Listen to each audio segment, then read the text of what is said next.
best jobs in Tudor England you'd actually want. Let's be honest. When most people picture Tudor England, they see mud, disease, and peasants getting shouted at by fat nobles. And sure, plenty of that existed. But here's what the history books don't hammer home. Some people genuinely enjoyed their work back then, not tolerated it, not survived it, actually looked forward to getting out of bed in the morning. How? By landing one of the sweet spots in the Tudor economy. Forget being a gong farmer, medieval sewage worker. Forget being a leech collector. We're talking about the jobs that came with warm lodgings, full bellies, respect from neighbors, and, in some cases, actual vacation days. In the 1500s, vacation days. Let's start with the obvious king of Tudor careers, royal physician.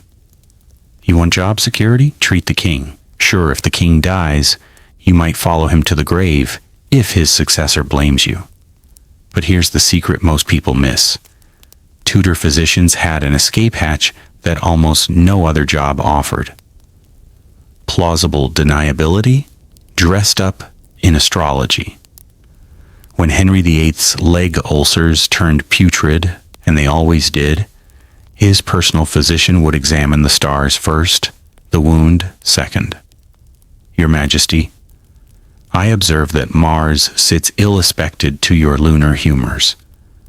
The celestial bodies themselves conspire against your flesh. Translation, not my fault, blame the cosmos. The actual pay was obscene.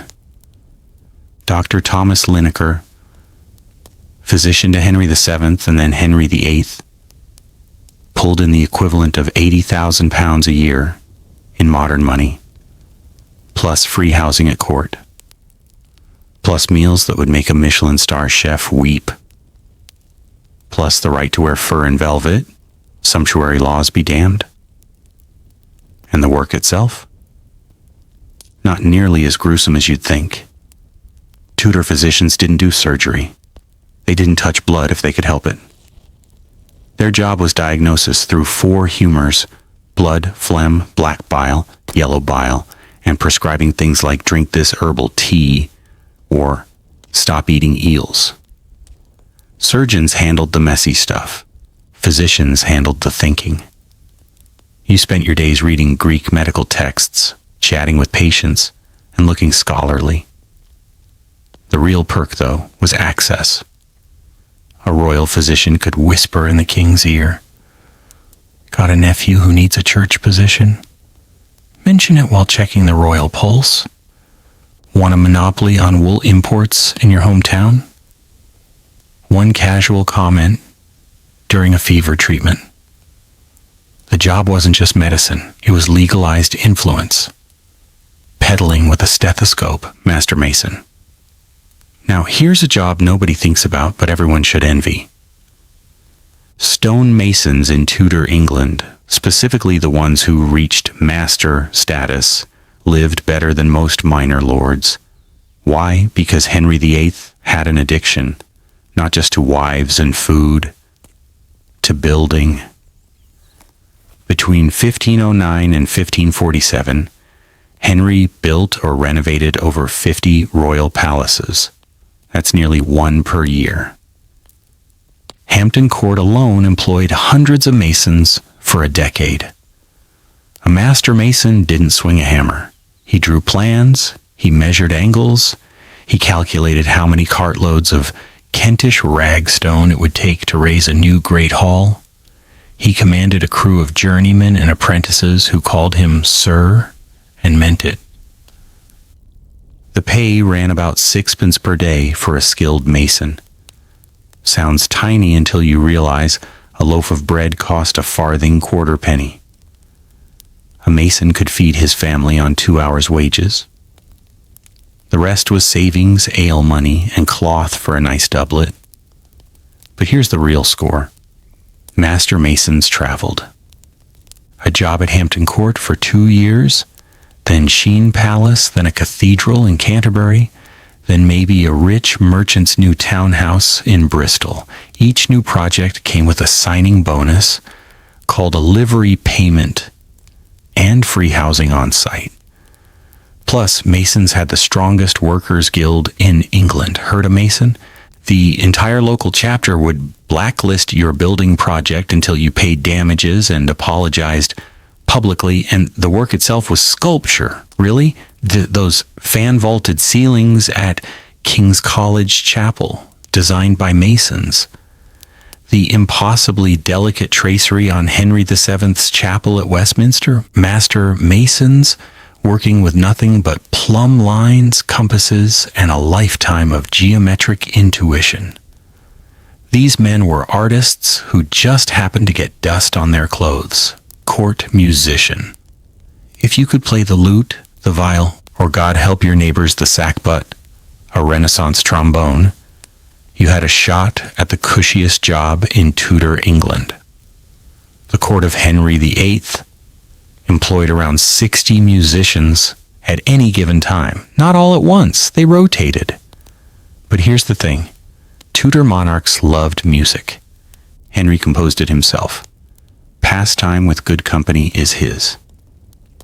Elizabeth danced it every night after dinner. A good musician was treated like a modern rock star, minus the groupies mostly. The pay was a yearly wage of about £30 to £50. That's roughly £15,000 to £25,000, modern equivalent. Not rich, but solidly middle class. The perks made up the difference. You ate at the second table after the nobles finished. Still venison, still swan, still 3 kinds of wine. You slept in the palace's musicians' gallery, a warm room with real glass windows. You got new livery twice a year, which meant you never bought clothes. The best part? You traveled with the court. Summer progress through the countryside, winter in London, spring at Greenwich. Every few months a new town, new scenery, new local. Girls or boys' Tudor courts were not subtle about extracurricular activities. You played for masques, banquets, royal weddings, and the occasional execution. No joke. Anne Boleyn requested a musician play while she walked to the scaffold. And the work itself was joyful. You rehearsed in the morning, performed in the evening, and spent the afternoon practicing with friends. Many court musicians composed their own pieces. Thomas Tallis worked for 4 monarchs and died a wealthy landowner. William Byrd played for Elizabeth and bought 2 manor houses.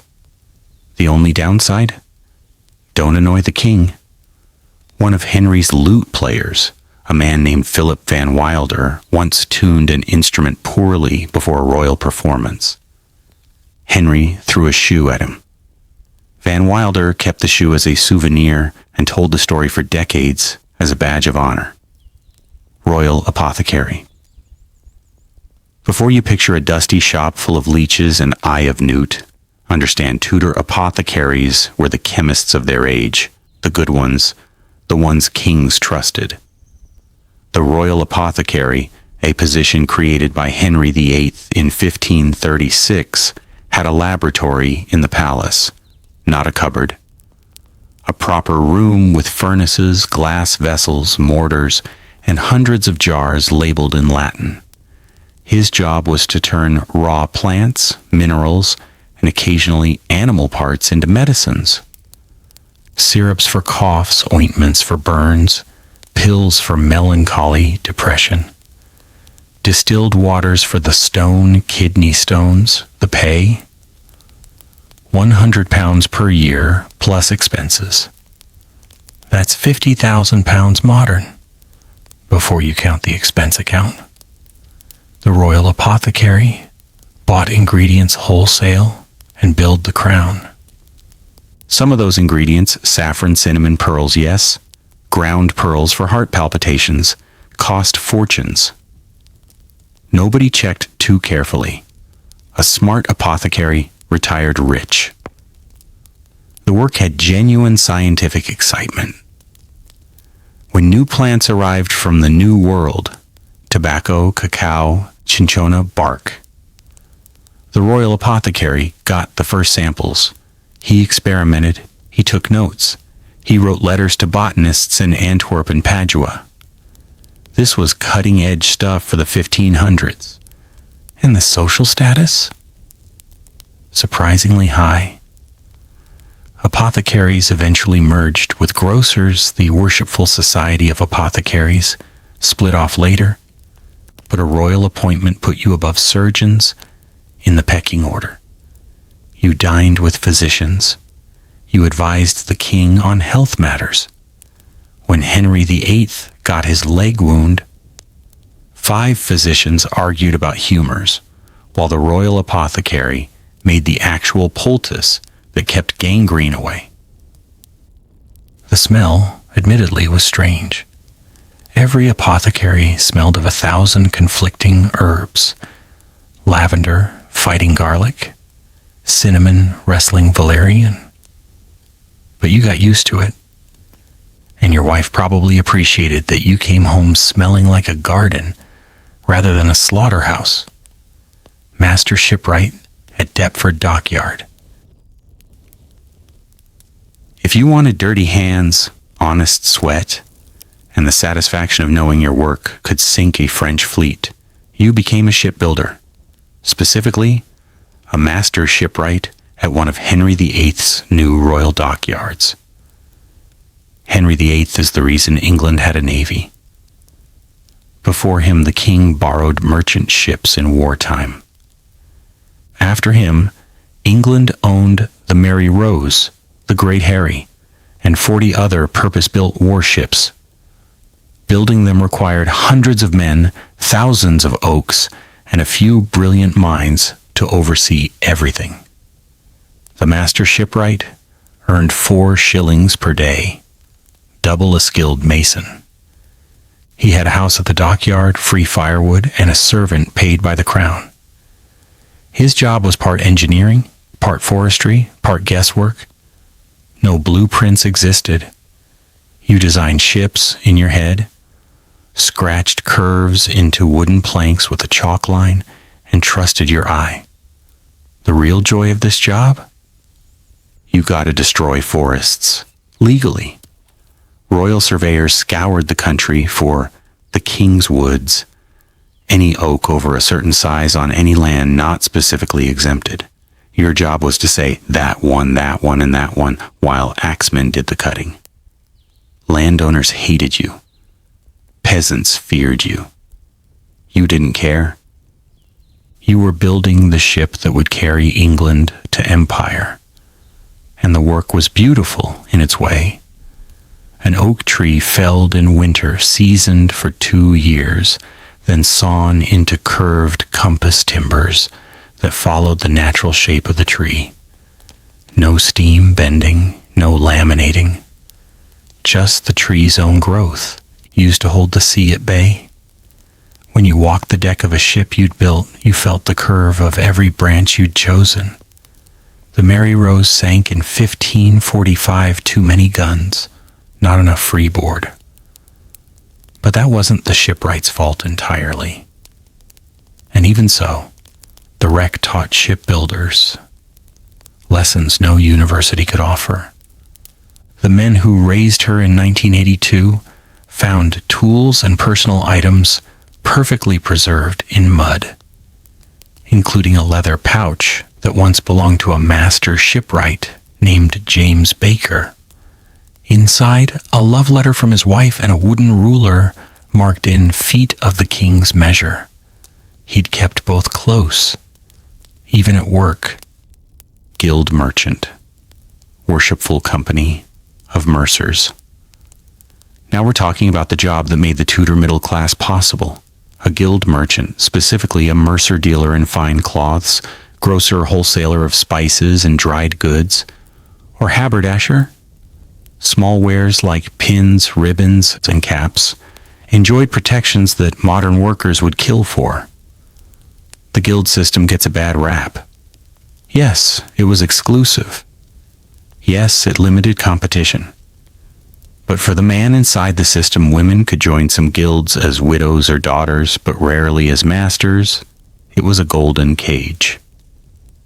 The Merchant Tailors Guild in London guaranteed members no foreign competition within the city walls, fixed prices, no race to the bottom, pensions for injured members, schooling for members' children, and burial in the guild's own chapel. To become a guild merchant, you served 7 years as an apprentice unpaid, living with your master, then became a journeyman working for wages, then submitted a masterpiece, an actual piece of work, not an art project. A mercer's masterpiece might be a bolt of imported silk, priced and folded perfectly. Once accepted as a master, you opened your own shop. And then you worked 4 days a week. 4 days. The Tudor Guild Week ran Monday through Thursday for actual sales. Friday was for bookkeeping and guild meetings. Saturday and Sunday were for church, family, and drinking. The average guild merchant worked fewer hours than a modern French employee, and with far less stress. The secret was the guild's monopoly. No one else could sell French linen or Spanish wool within London without guild permission. You set your price. Customers paid or went without. And because everyone in the guild agreed not to undercut each other, no one had to grind. The best part of being a guild merchant wasn't the work. It was the civic life. Guild members ran London. The Lord Mayor was always a guildsman. The aldermen were guildsmen. You got to wear a livery gown, scarlet for special occasions, and march in processions behind the guild's banner. Your children married other guild children. Your name went on a brass plaque in the guild hall. A mercer named Thomas Gresham built the Royal Exchange, London's first financial hub, with money he made selling cloth to the court.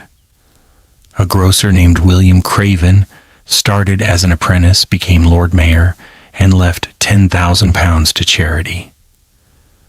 That's the Tudor dream. Start with nothing, work hard within the guild system, die rich and respected, master of the royal stables.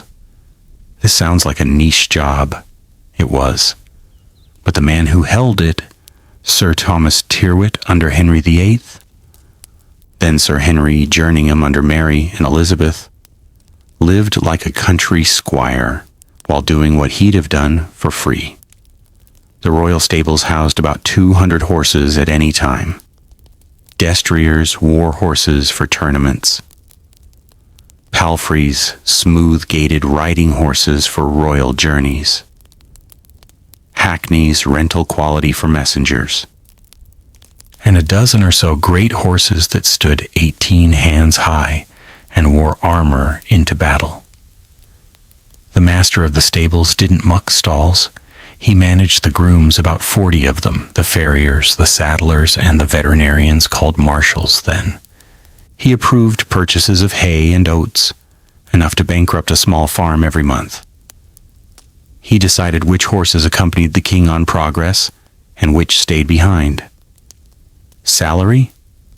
£200 per year, plus a grace and favor house at Charing Cross, plus free stabling for his personal horses 4 allowed, plus the right to wear the king's badge, a golden horse with rubies for eyes.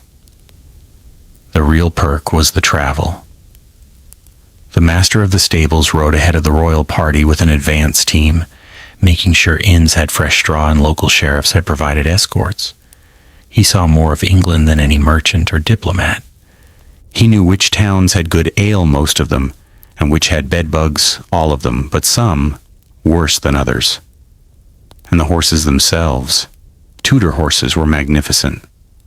Not the sleek thoroughbreds of today, those came later, but heavy, strong, intelligent animals that could carry an armored knight for hours or pull a carriage through muddy winter roads. The master of the stables knew each horse by name, each one's temperament, each one's favorite treat. Apples for most, pears for a few oddballs. When Anne Boleyn rode to her coronation through the streets of London, she rode on a palfrey chosen personally by the master of the stables. When Elizabeth reviewed her troops at Tilbury before the Armada, she arrived on a gray gelding trained to ignore cannon fire. Behind every great Tudor moment stood a horse, and behind every horse stood this man. Bookbinder and stationer. Here's a job for the quiet type. The one who likes the smell of glue and leather, who finds satisfaction in right angles and straight seams, who doesn't need praise but appreciates a well-made thing. Bookbinding in Tudor England was a luxury trade. Books were expensive. A single bound volume could cost a skilled worker's monthly wage. But wealthy men wanted libraries. Thomas More had hundreds of books. Cardinal Wolsey had thousands. Each one needed binding in leather calf, goat, or occasionally human skin. Yes, really, for law books bound in the skin of the accused. The stationer, bookseller, and binder, combined before the guilds split, worked in a tiny shop near St. Paul's churchyard where London's book trade clustered. His day started with selecting leather, smooth calf for a gift Bible, sturdy sheep for a law text, delicate dough for a lady's prayer book. Then cutting boards of oak or beech, then sewing the pages onto cords, then gluing, pressing, trimming, rounding the spine, then attaching the boards, covering with leather, and finally, the art part, tooling the cover with hot brass stamps. A good binder could finish 2 books per week. A great binder finished 1 book but made it so beautiful that the buyer commissioned 10 more. The binder's name sometimes appeared on the inside cover, smaller than the author's, but there. Pay varied wildly. A journeyman binder earned perhaps £10 per year. Modest. A master with a reputation, binding for the court, £100 or more. And the side income was real. Stationers also sold writing supplies, ink, quills, sealing wax, and paper, still expensive, made from rags. A binder who stocked good Italian paper could double his income from students and lawyers. But the real reason you'd want this job, the work itself, the physical satisfaction of taking loose pages and transforming them into a book that would last centuries. Tudor bindings still survive in museums. They open smoothly after 500 years. Their spines don't crack. Their corners don't wear through. These men knew their craft so deeply that time itself couldn't undo their work. Alchemists to the court. Yes, alchemists existed. Yes, they were mostly frauds. But the few genuine ones, the chemists who actually tried to understand matter rather than transmute lead into gold, had a fantastic time. Henry VII employed an alchemist named John Damian. Henry VIII employed several, including a German named Cornelius Agrippa, famous for writing about occult philosophy, and an Englishman named Thomas Charnock. Elizabeth employed Dr. John Dee, who was half mathematician, half mystic, and entirely fascinating. The job description was vague. Pursue the secrets of nature. The salary was generous, £50 to £100 per year, plus lab expenses. The lab itself, usually a tower room or a garden shed, came pre-stocked with furnaces, alembics, glass distillation flasks, crucibles, and mysterious powders labeled in code. What did court alchemists actually do? 3 things. First, they made fireworks. Gunpowder displays were the Tudor equivalent of a laser show, and alchemists knew the right ratio of saltpeter, sulfur, and charcoal. Second, they made colored glass for palace windows, ruby red from gold chloride, cobalt blue from smalt. Third, they made medicines, often more effective than anything physicians prescribed, because the alchemists actually tested their concoctions on themselves usually. The lead to gold thing, a distraction. Every honest alchemist knew it was impossible. but kings kept asking. So alchemists kept pretending to try. In the meantime, they discovered phosphorus, isolated mercury, distilled essential oils, and laid the groundwork for real chemistry. John Dee got the best deal. Elizabeth visited his lab at Mortlake regularly, not for gold, but for advice on navigation. He owned the largest library in England. Astrology, he cast her coronation horoscope, and mathematics, he taught her geometry. She considered making him Bishop of St. Asaph, but thought the clergy might object to his angel conversations. Dee didn't mind. He had a royal pension, a loving wife, and the intellectual freedom to study whatever he wanted. Picking up where we left off, you've seen the royal physician, the master mason, the court musician, the royal apothecary, the master shipwright, the guild merchant, the master of the stables, the bookbinder, and the court alchemist. Now, let's dig into 10 more jobs that would have made a Tudor worker genuinely happy to wake up in the morning. Master brewer beer was safer than water in Tudor England. That's not an opinion. It's a medical fact. The brewing process involved boiling, which killed bacteria. And the alcohol content kept new bugs from growing. Water came straight from the River Thames, which also contained, shall we say, contributions from every chamber pot upstream. So everyone drank beer. Children drank small beer, very low alcohol. Adults drank stronger beer. Monasteries brewed it. Housewives brewed it. But the master brewer, the man who ran a commercial brew house, supplying a noble household, a college, or a fleet of ships, held one of the most secure jobs in the realm. The scale was industrial. A single brew house for a large household like Cardinal Wolsey's at Hampton Court produced 2,000 gallons per week. That required 4 huge copper kettles, each holding 100 gallons, fired by furnaces that never went cold. Grain came by the cartload. Barley mostly, sometimes wheat for special batches. Hops arrived from Flanders or Kent in bales the size of small cottages. The master brewer didn't lift sacks. He supervised. He checked the malt barley that had been soaked, germinated, and dried for evenness. He tasted the mash ground malt mixed with hot water for sweetness. He decided when to add hops. Too early and the beer would be bitter. Too late and it wouldn't keep. He judged when fermentation had finished by listening. A healthy ferment sounded like rain on a window, steady and soft. His salary ran about £30 to £40 per year, plus a cottage attached to the brew house, plus free beer, obviously for himself and his family. But the real compensation came in the form of old brewer's perks. Every batch left behind a residue called draff. Spent grain still rich in nutrients. The master brewer sold this to local pig farmers. He also kept the yeast, which could be traded to smaller brewers or used to start the next batch, and he controlled the schedule. Brew days were Monday and Thursday, leaving 3 days for lighter work or a second job. The best master brewer job in Tudor England?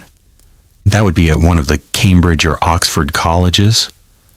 A college brewer worked 9 months of the year.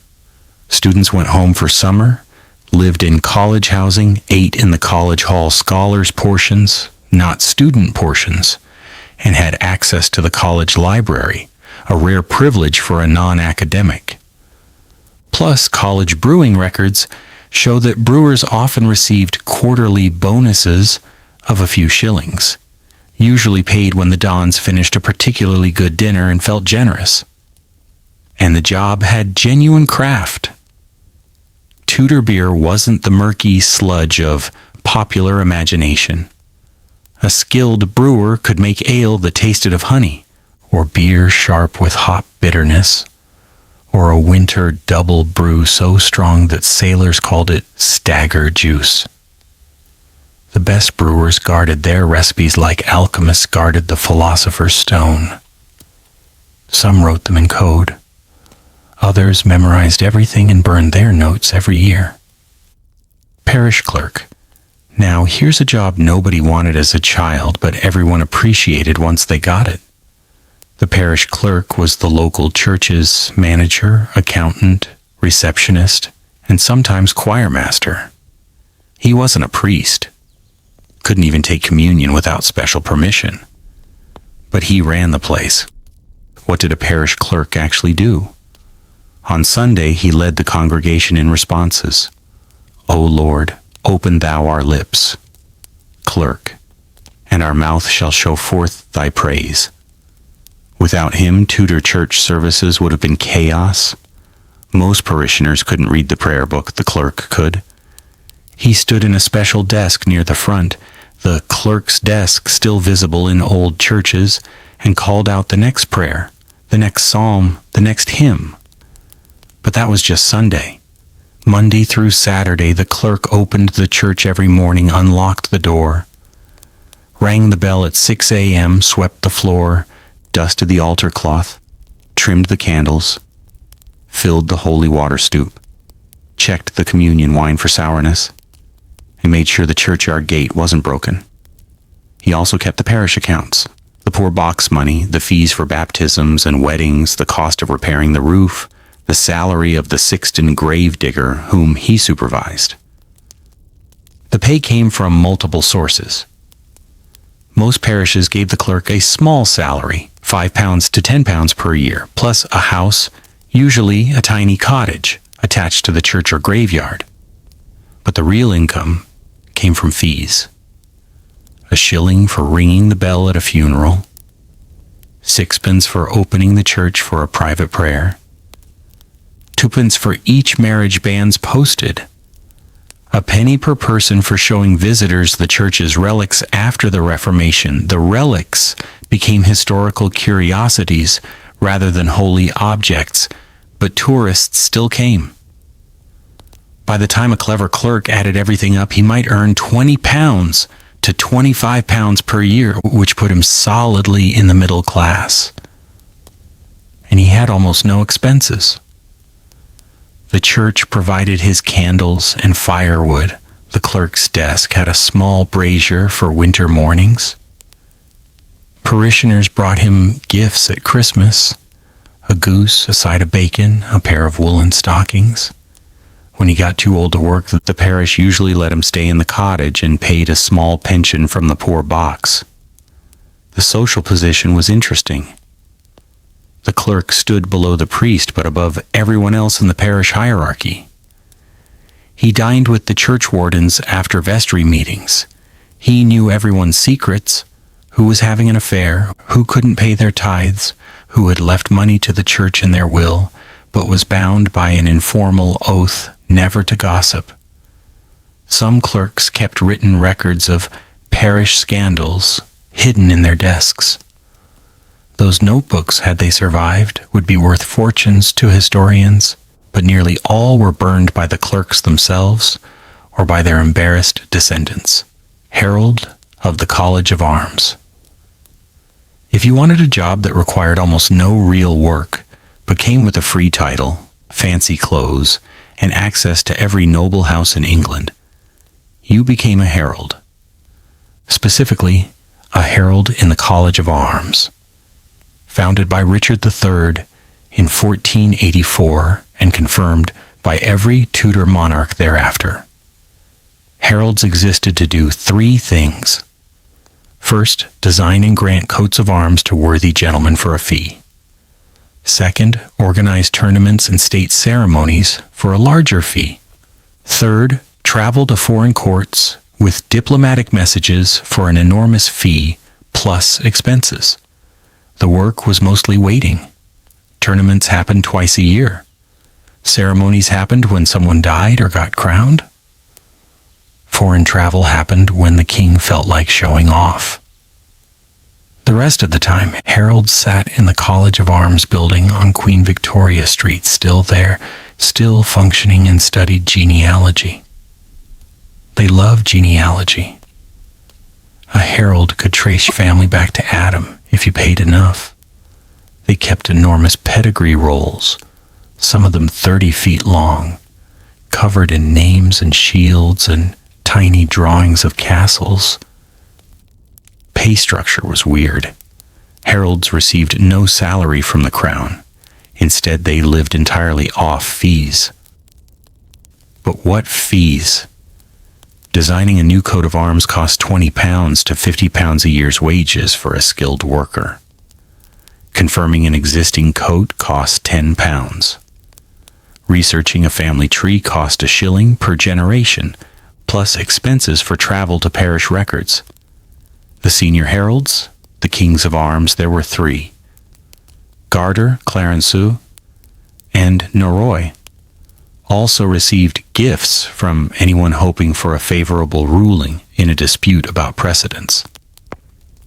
The uniform alone made the job worthwhile. Heralds wore a short tunic embroidered with the royal arms, called a tabard over ordinary clothes. On formal occasions, they added a crown-shaped collar and a baton of office. The tabard meant you could walk past guards. It meant innkeepers found you their best room. It meant you could ride into a French town during wartime under a flag of truce and no one would shoot at you. Much. The most famous Tudor herald was Thomas Hawley, who served Henry VII, Henry VIII, Edward VI, Mary, and Elizabeth. That's 5 monarchs, 60 years of service, and a career that saw every major event from Bosworth Field to the Armada. Hawley's personal diary survives in fragments. In it, he describes eating dinner with Erasmus, arguing about grammar with Thomas More, and once, memorably, being sent to Scotland in winter with a message for James IV. The roads were frozen. His horse died. He walked 40 miles in 3 days. When he arrived, James laughed, gave him a new horse and a purse of gold, and sent him back with an answer that Henry ignored. Hawley's note about the whole affair: "Thus serves a herald, and thus is served." Royal gun founder Henry VIII loved guns, not the little hand cannons of his father's day. Big guns. Cannons that could punch holes in French ships or knock down Scottish castles. He hired the best gun founders in Europe, many of them French or Italian, and gave them English names, English wives, and English money. A royal gun founder ran a foundry, not a blacksmith's shop with a bellows. A real foundry. A building the size of a church, with furnaces that melted bronze or iron at temperatures that made your skin blister from 50 feet away. The process was terrifying. You built a clay mold around a wooden core, lowered it into a pit, poured molten metal around it, waited for it to cool, broke away the mold, then drilled out the core to create the barrel. One mistake and the gun exploded. Not during casting that just made a mess, but during proofing, when you test fired it for the first time. Exploding guns killed founders, killed their assistants, and sometimes killed whole neighborhoods if a 20-pound cannonball flew randomly through the nearest wall. So why would anyone want this job? 2 reasons. First, the pay was incredible.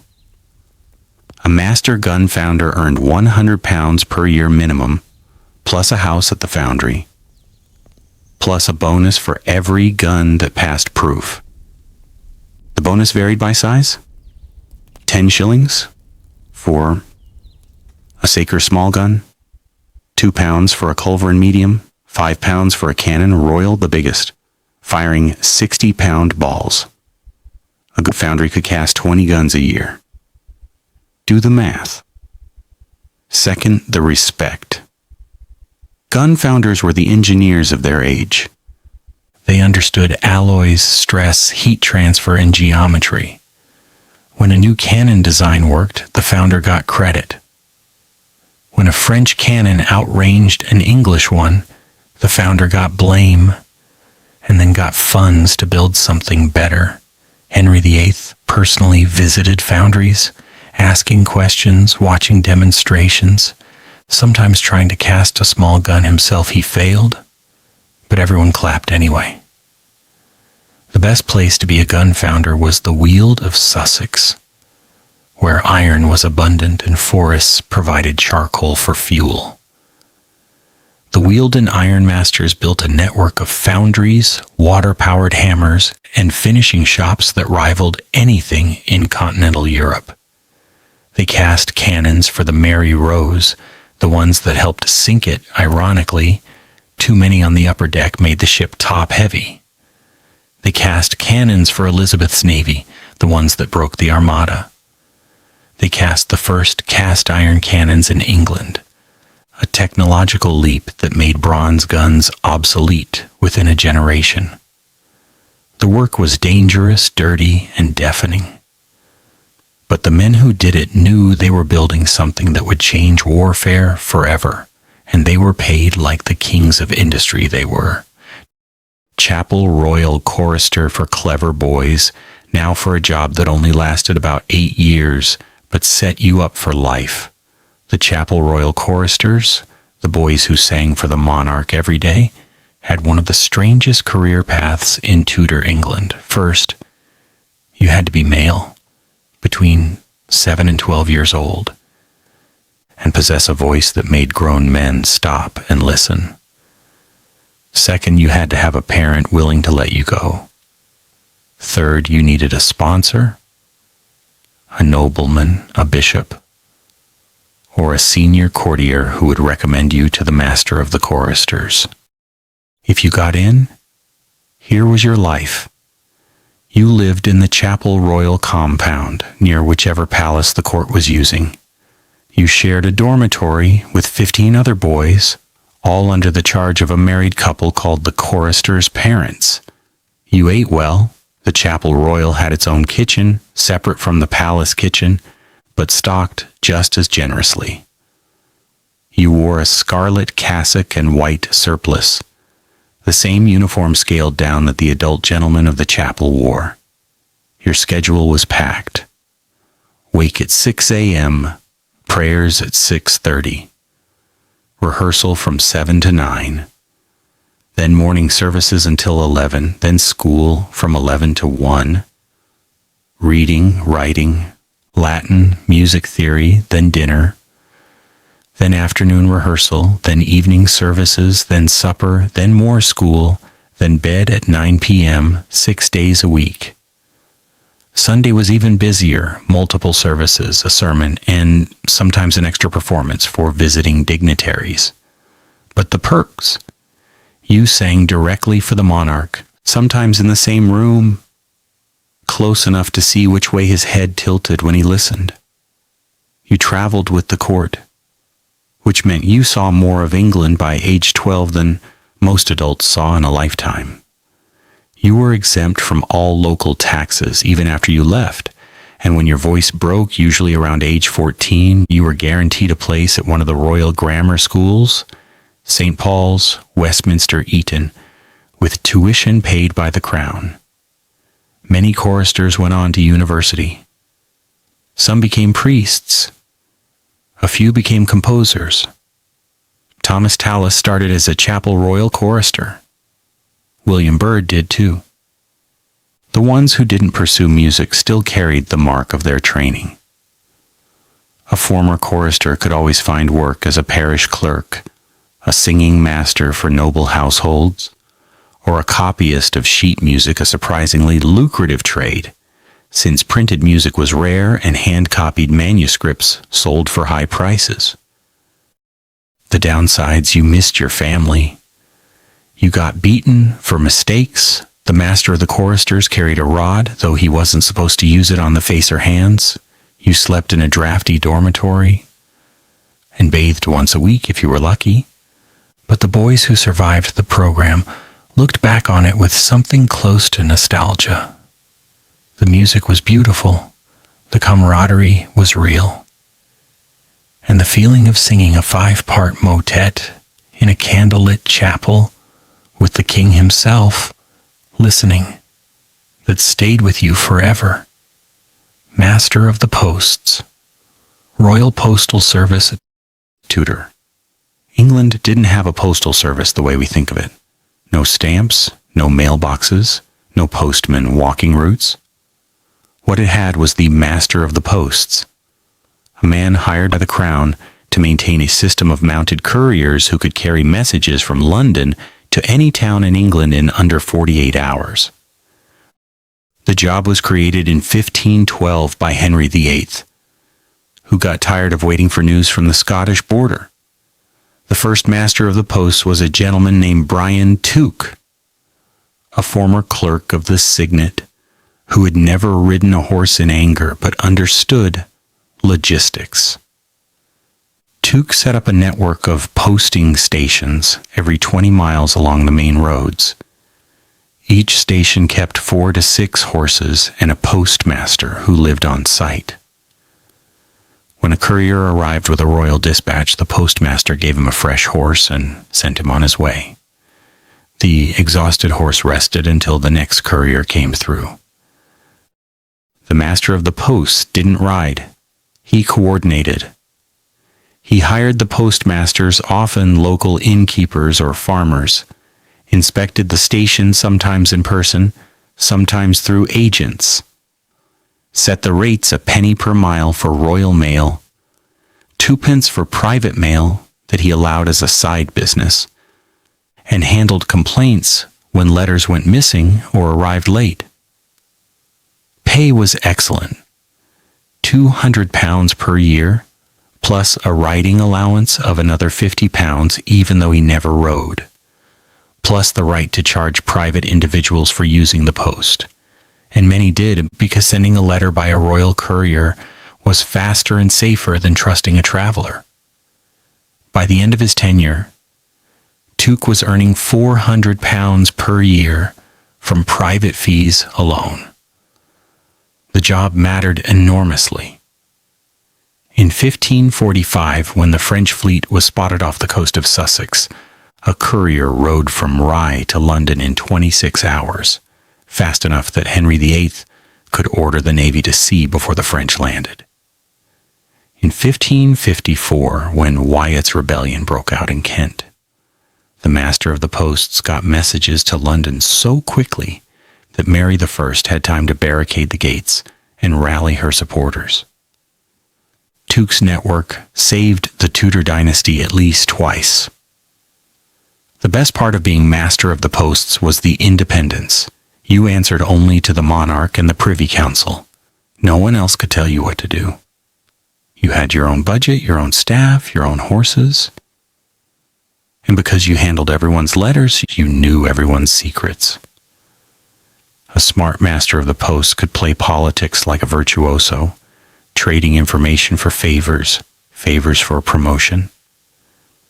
Brian Tuke ended his career as treasurer of the King's Chamber, a far grander position, but he always said he missed the posts.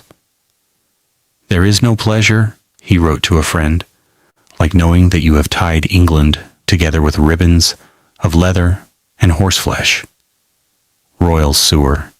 Yes, that's the actual title. Ignore the name. A sewer, in Tudor times, had nothing to do with waste. The word came from the old French asseoir, to set or place. A royal sewer was the man who tasted the king's food, arranged the dishes on the table, and ensured that no one poisoned the monarch before dessert. The position was one of the most coveted in the royal household. Not because it was dangerous, though it was, slightly. Tasters did occasionally die, but because the sewer got to be near the king during meals.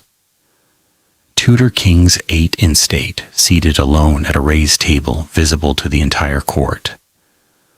The sewer stood directly behind the king's chair, watching every bite, every sip, every gesture. What did the sewer actually do? Before the meal, he inspected the kitchens. He watched the cooks prepare each dish. He tasted every sauce, every wine, every piece of bread. If he didn't die within an hour, the food was considered safe. During the meal, he arranged the dishes in order of importance: meats first, then poultry, then fish, then sweets. He carved the king's meat, a special skill.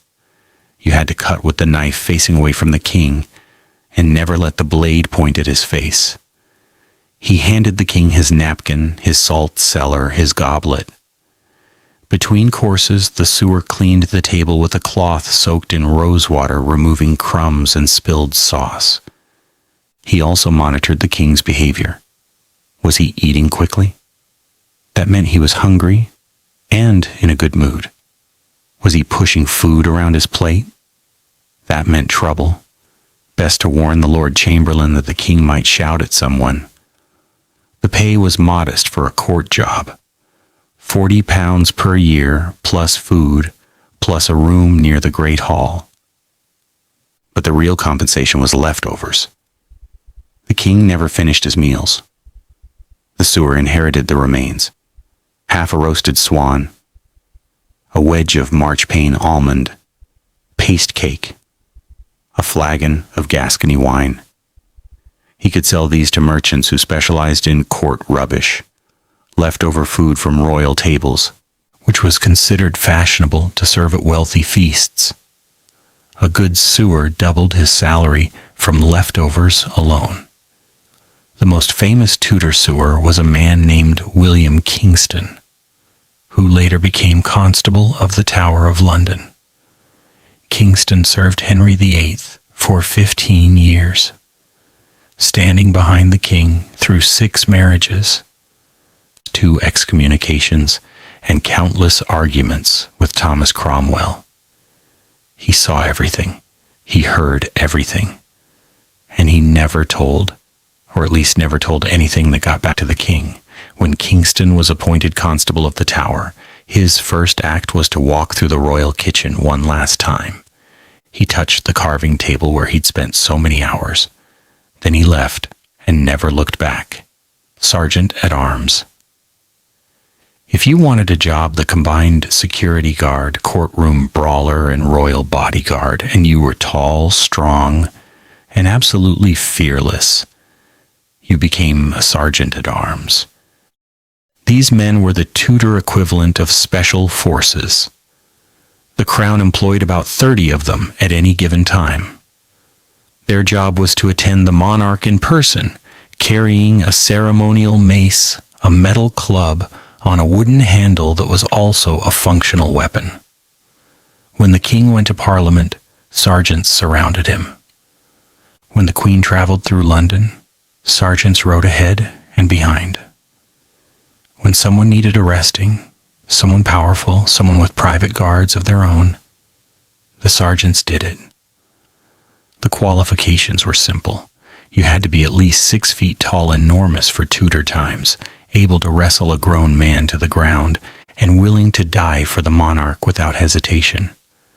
Most sergeants were former soldiers who had served in the French wars or the Scottish campaigns. Some were younger sons of gentry families looking for a career that offered excitement and royal favor. Pay was good, £100 per year, plus a livery allowance of £20 for clothing, plus free lodging at whichever palace the court was using. But the real benefit was the mace. A sergeant's mace was engraved with the royal arms, and carrying it gave you the authority to do almost anything. You could enter any building without permission. You could command any citizen to assist you. You could arrest anyone below the rank of duke. In theory, you could even arrest a duke if the king signed a warrant, but sergeants who tried that often found themselves regretting it. The work was mostly ceremonial. You stood at attention while the king ate. You walked behind him while he processed to chapel. You guarded his bedroom door while he slept. But once in a while, the real job happened. In 1540, when Thomas Cromwell fell from favor, the sergeants at arms were sent to arrest him. Cromwell was in the middle of a Privy Council meeting. He saw the sergeants enter and knew immediately what it meant. He removed his cap of estate, handed it to a servant, and said, "I am ready to obey the king's will." The sergeants took him to the tower. He was executed 2 months later. In 1553, when Lady Jane Grey was proclaimed queen by a faction of nobles, the sergeants stayed loyal to Mary Tudor. They rode with Mary into London, clearing the streets with their maces, protecting her from the crowds that threw mud and shouted, "Whore!" One sergeant took a knife wound to the arm while stopping an assassin. Mary personally bandaged the wound.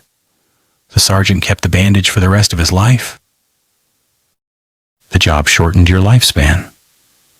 Sergeants died in riots, in ambushes, in random street fights with drunks who didn't recognize the mace. But the ones who survived retired with pensions, medals, and stories that their grandchildren never got tired of hearing. Groom of the stool. We have to talk about this one because it's the strangest job in Tudor history and also one of the most powerful. The groom of the stool was the king's personal bathroom attendant. His job was to help the king use the close stool, a padded box with a chamber pot inside, Tudor England's version of a toilet. He brought the stool, emptied it afterward, cleaned it, and carried it to the next location when the court moved. By any modern standard, this sounds like the worst job ever invented. Why would anyone want it? Because the groom of the stool had more access to the king than anyone else in the realm. While the king sat on the closed stool, he talked, he complained, he asked questions, he gave orders. The groom heard everything: military secrets, diplomatic gossip, opinions about which lord was trustworthy and which one was a traitor. In 15 minutes of bathroom conversation, a groom could learn more than a spy learned in a year. The position was so sensitive that only the most trusted courtiers held it. Under Henry VIII, the grooms of the stool were men like Sir Henry Norris, who was later executed for adultery with Anne Boleyn, probably falsely, and Sir Thomas Heneage, who died rich and respected. Under Elizabeth, the job was held by her favorite, Sir Christopher Hatton, who turned it into a stepping stone to the Lord Chancellorship.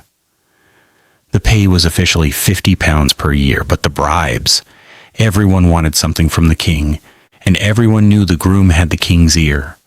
A groom could make a minor lord into a major lord with a well-timed whisper. He could ruin an enemy with a casual comment. He could steer royal policy toward his friends and away from his rivals. The groom also controlled the king's wardrobe, including his jewels.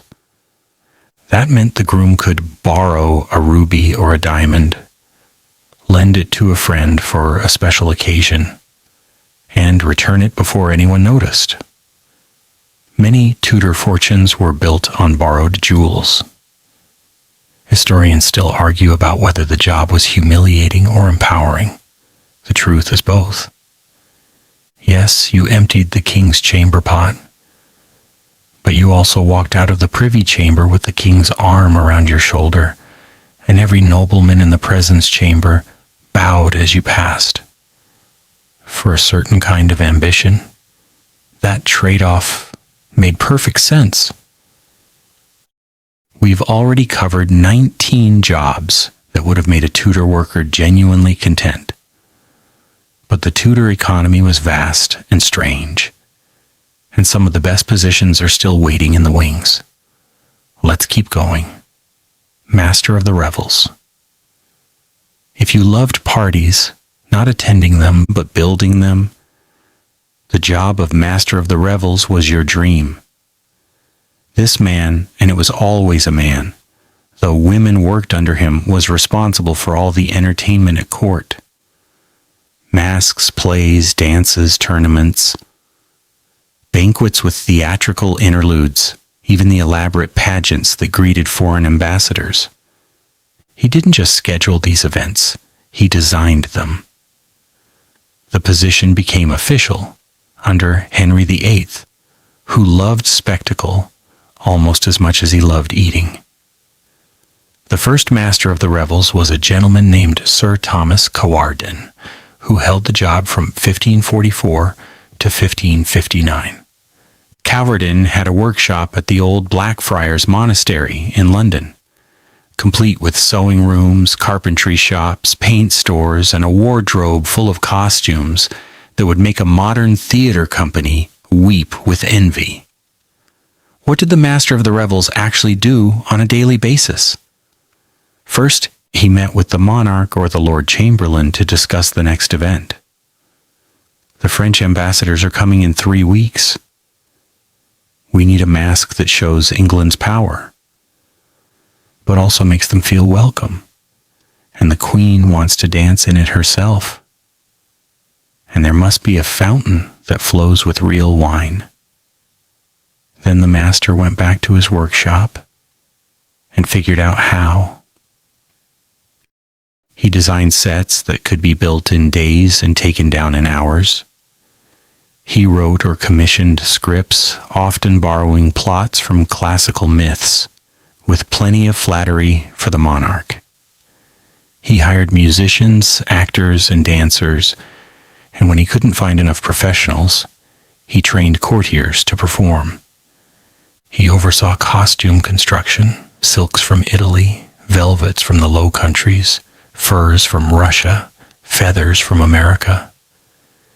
He managed lighting torches, candles, and the occasional trick with mirrors.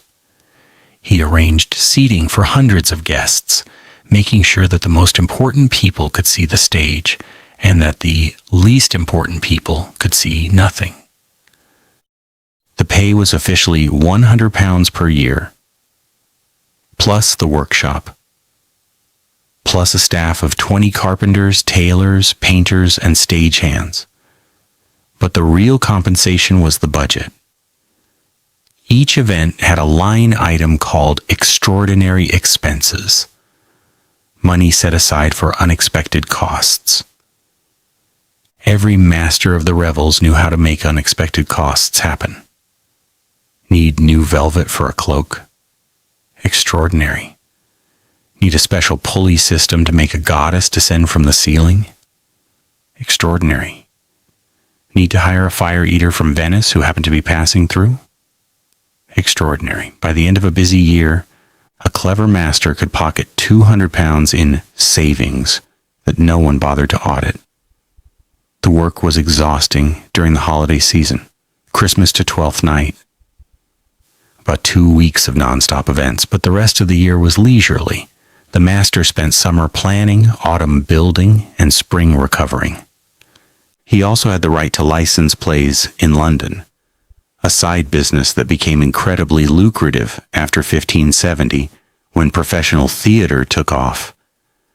The master of the revels under Elizabeth, a man named Edmund Tilney, charged each acting company a fee to approve their plays.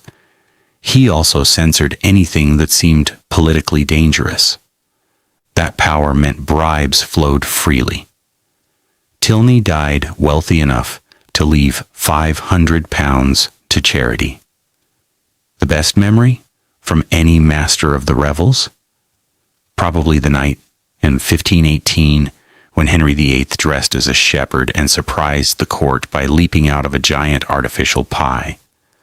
The French ambassadors, who had been told to expect a modest entertainment, sat stunned as the King of England, wearing woolen tights and a crook, sang a song about his flock, clearly a metaphor for his subjects. The master of the revels had designed the pie to open with a puff of smoke and a shower of dried lavender. It worked perfectly. Henry was delighted. The French were confused. Everyone agreed it was a triumph. Court jester. Now here's a job that sounds terrible, but was actually fantastic. The court jester, or fool in Tudor terminology, was the one person at court who could say anything to anyone without getting punished. That's not an exaggeration. Jesters had a legal and social license to mock the king, insult the nobles, and point out uncomfortable truths that no one else dared mention. The best Tudor jester was William Somers, who served Henry VIII for nearly 20 years. Somers dressed in a patchwork coat and wore ass's ears, but he was far from stupid. He spoke Latin and French, could read and write, and had memorized more jokes than any 10 professional comedians. His job was to make the king laugh, and he did it by being brutally honest. When Henry VIII was considering executing yet another wife, Somers supposedly said, "Your Grace, I have heard that there is a land where men may marry 3 times, but only if the first 2 wives die of natural causes. Perhaps we should move there." The court gasped. Henry laughed. No one died. What did a jester actually do all day?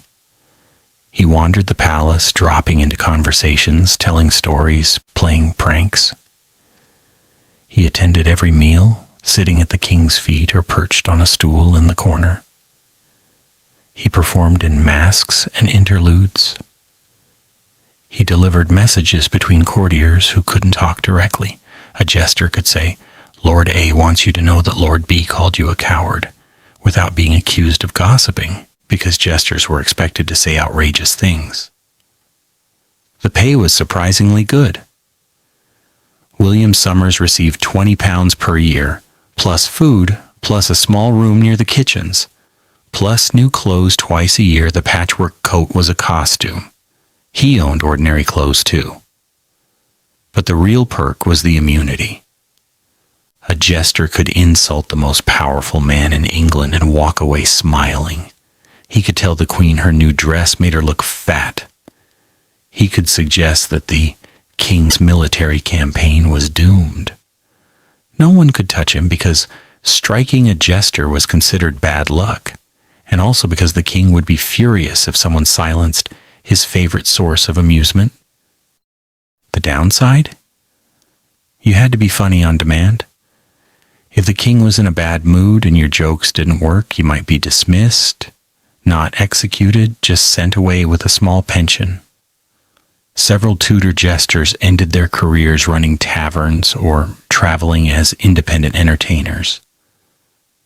But the successful ones, like Somers, stayed at court until they died. When Somers passed away in 1560, Elizabeth I paid for his funeral and ordered a stone marker for his grave. It read simply, "Here lies William Somers, the king's fool. He made us laugh when we wanted to cry." Royal Bargemaster. London in Tudor times was a city of water. The Thames was the main highway. Rich people traveled by boat to avoid the muddy, crowded, dangerous streets.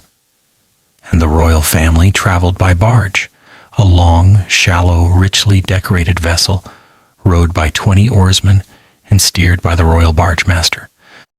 The job of bargemaster wasn't glamorous, but it was secure. You had to know the Thames better than you knew your own house.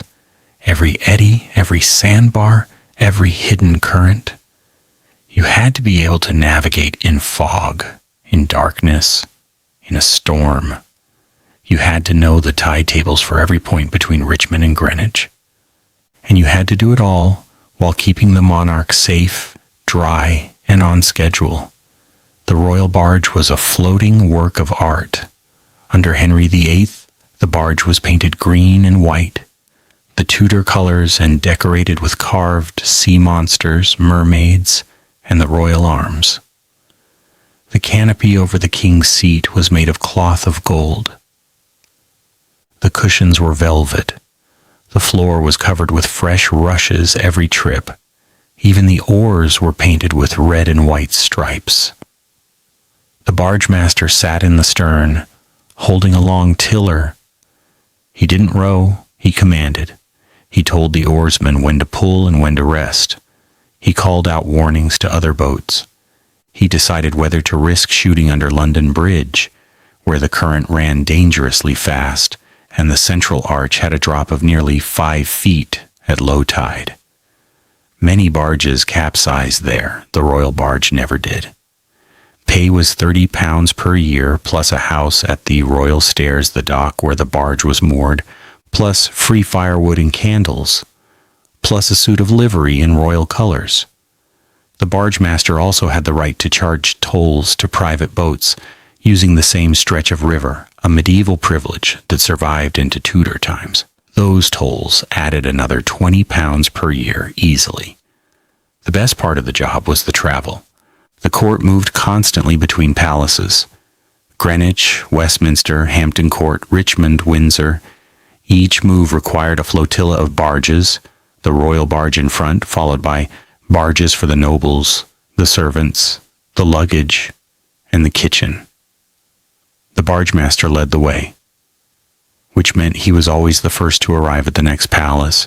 He got first pick of the temporary housing, first serving at dinner, first news from the local messengers. He knew what was happening before anyone else. One barge master, a man named John Norris, served 3 monarchs between 1520 and 1565. His logbook survives in fragments. In it, he notes the day in 1533 when Anne Boleyn traveled by barge from Greenwich to the Tower before her coronation. The Queen looked pale but smiled at the waterman. I kept the barge steady, though the wind was strong. God save her. And then 3 years later, May 15th, 1536, took the Queen's barge to the Tower again. She did not smile this time. She asked me if the water was cold. I said yes.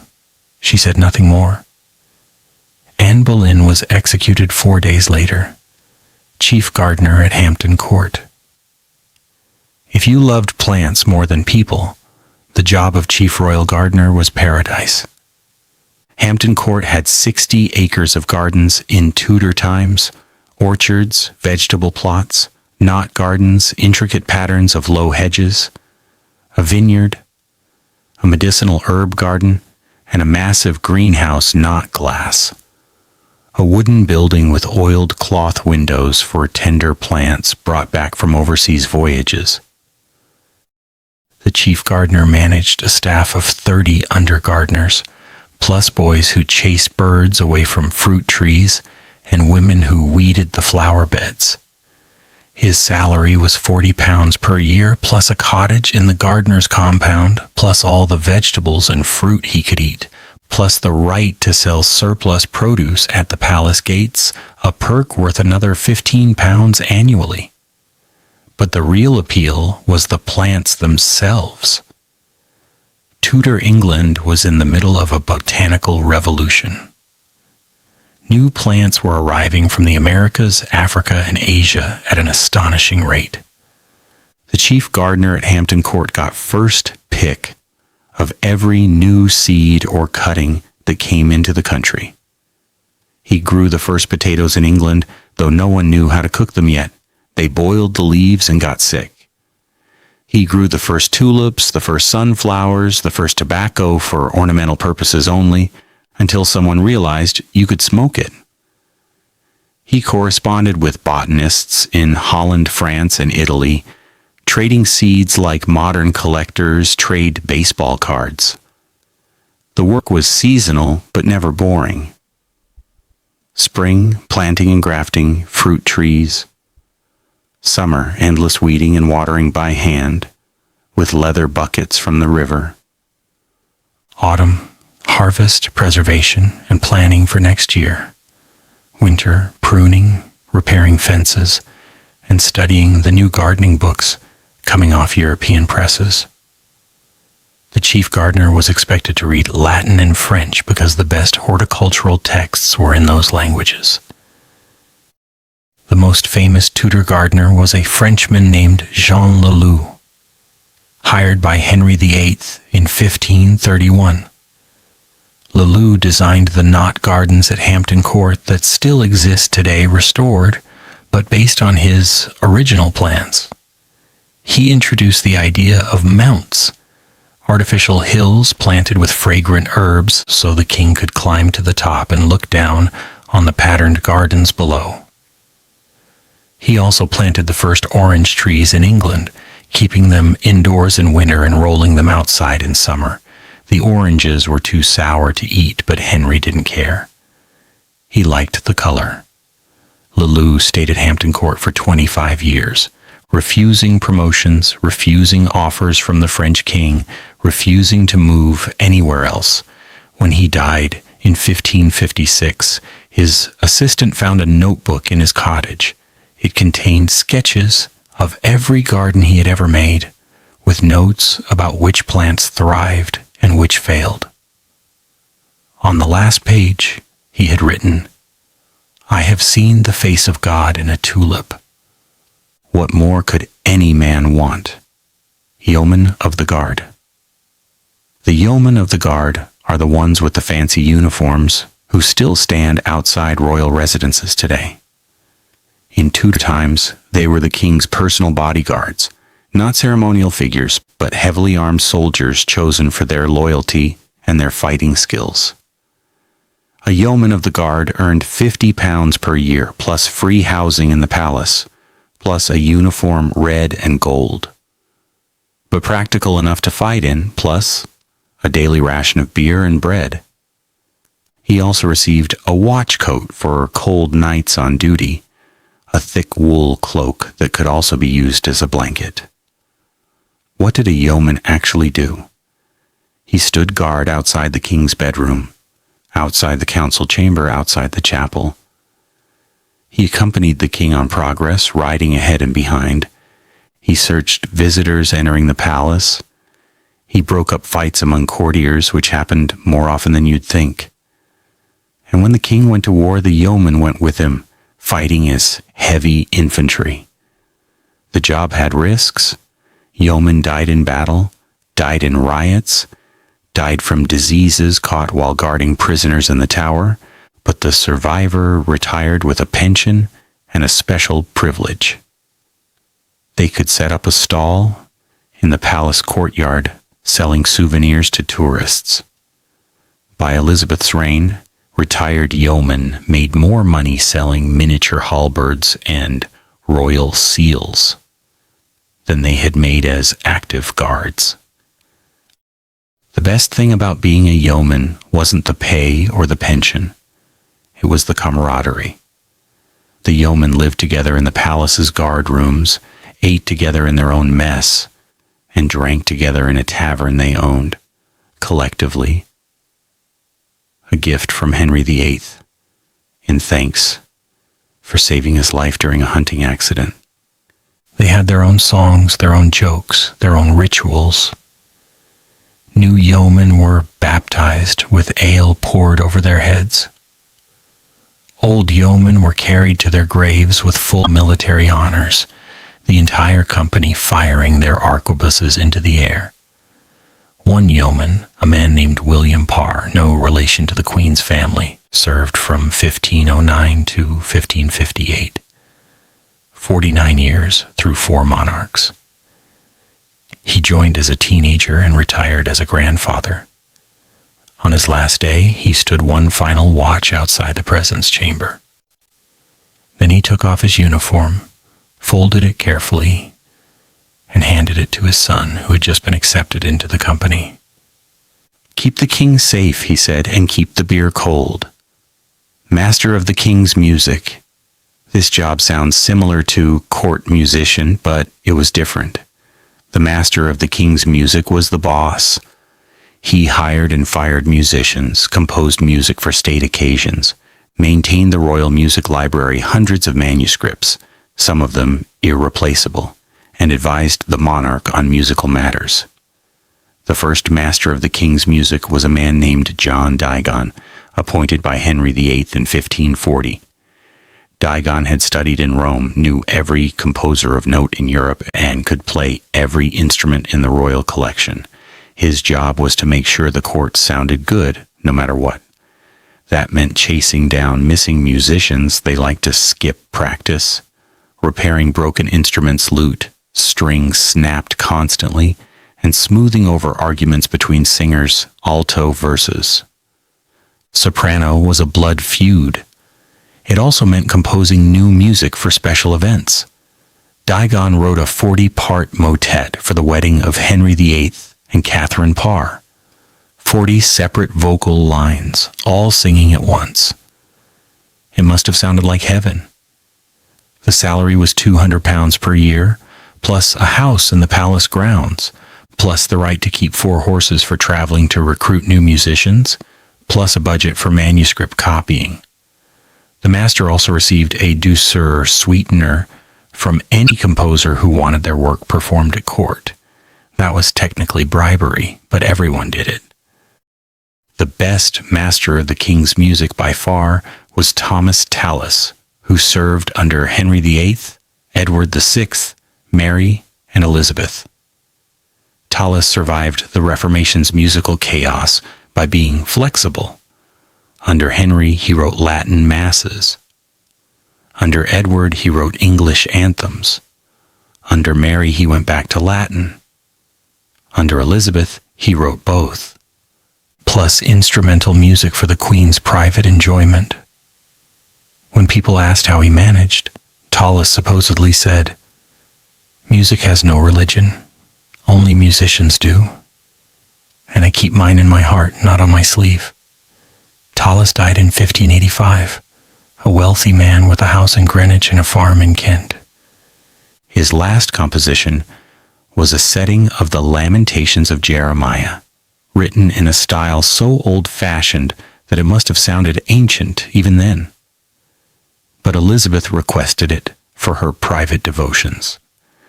She sat in a small chapel with only Tallis and a few servants present, and listened to the old man's final gift to his queen.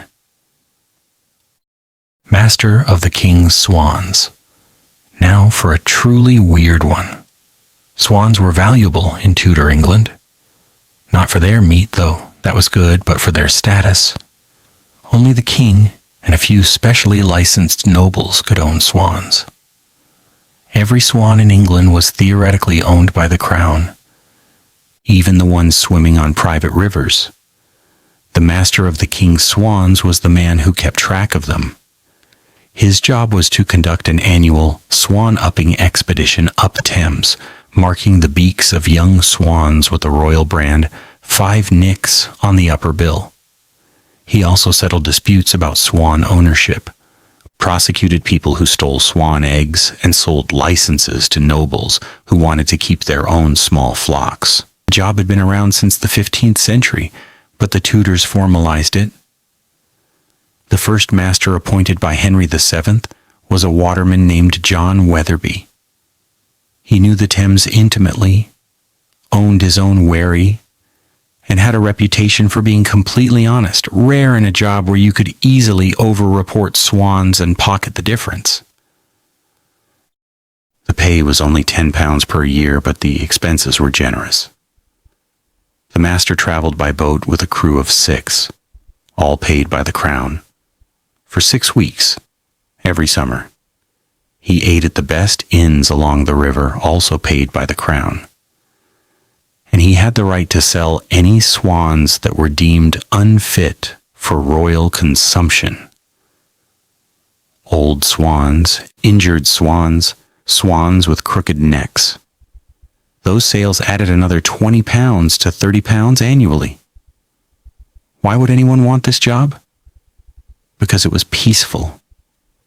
6 weeks on the Thames in high summer, drifting past meadows and forests, stopping at riverside pubs, sleeping under the stars or at inns if it rained. No one bothered the swan master. He was the only royal official who never got shouted at by nobles, because nobles wanted to stay on his good side. He could brand their swans with a slightly deeper cut, causing them pain and reducing their value. A wise noble gave the swan master a Christmas gift every year. The job survived until the 19th century, long after anyone cared about royal swans. But in Tudor times, it mattered. When Henry VIII wanted a swan feast for a visiting dignitary, the swan master delivered the birds. When a farmer killed a swan that had eaten his crops, the swan master fined him. The river had its own laws, and the master of the king's swans was the judge, jury, and executioner, queen's laundress. You would not think laundry was a great job. In Tudor times, it usually wasn't. But the queen's laundress, the woman who washed Elizabeth I's personal linens, had a position that combined high pay, high status, and surprisingly light work. Why light work? Because the queen wore a fresh outfit every day, sometimes two. Her shifts, the linen undergarments closest to her skin, were changed daily and washed immediately. But she had dozens of shifts, hundreds of handkerchiefs, scores of collars and cuffs. The laundress's job was to supervise the washing, not to do it herself. She had 4 under laundresses who did the scrubbing. The real skill was in the starch and the scent. Tudor laundry used starch made from wheat flour boiled to the right consistency, then applied to collars and cuffs to make them stiff. Too much starch and the fabric cracked. Too little and the collar sagged. The queen's laundress had a secret formula passed down from her predecessor. She also had the right to scent the linens with lavender, rosewater, or for special occasions ambergris, a whale secretion that cost more than gold. Pay was £60 per year plus a room near the laundry, which was in the palace basement. Warm year-round from the constant fires, plus free soap. A significant expense for normal people, plus discarded linens that could be cut down and sewn into garments for her children. The queen's laundress dressed better than most merchants' wives. The job's true value was access. The laundress saw the queen's personal linens every day. She knew if the queen was menstruating, if she was ill, if she had been injured. That information was worth gold to courtiers trying to gauge the queen's mood or health. A clever laundress could sell hints. Her Majesty seems tired today, or I've used extra lavender if you take my meaning, for significant sums. Elizabeth knew this and allowed it within limits. The laundress who overstepped was dismissed. The one who played it cool could retire a rich woman. The most famous queen's laundress was a woman named Alice Calthorpe, who served Elizabeth from 1559 to 1595. Alice kept a diary, one of the few Tudor working women to do so. In it she records the day in 1588, when the Spanish Armada was sighted. The Queen called for a clean shift this morning. I brought her one scented with rose. She said, "Alice, if they come, I will fight in this shift." I thought she was joking. She was not. Alice lived to see the Armada defeated, retired to a cottage in Kent, and died at 82 with a silver teapot in her will, an unheard-of luxury for a laundress, surveyor of the king's works. Finally, for this part, a job for the architecturally minded. The surveyor of the king's works was the man who managed all royal building projects. Palaces, castles, fortifications, hunting lodges, even the wooden stands for watching tournaments.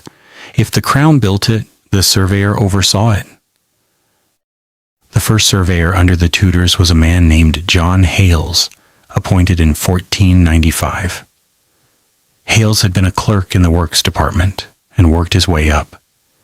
His job was to estimate costs in lumber, stone, lead, glass, and labor, hire contractors, inspect work in progress, and certify final payments. He also kept the King's Works accounts, a massive set of ledgers that survive today and give historians an incredible picture of Tudor construction. The salary was £200 per year, plus a house at the palace, plus a travel allowance. The surveyor visited building sites across southern England, plus a percentage of savings bonus if a project came in under budget. The surveyor kept 10% of the difference. That bonus could be enormous. Hales saved Henry VII £500 on the rebuilding of Sheen Palace after a fire and pocketed £50, more than a year's regular pay. The work was stressful. Building projects always went over budget and past deadline. Contractors lied about the quality of their stone.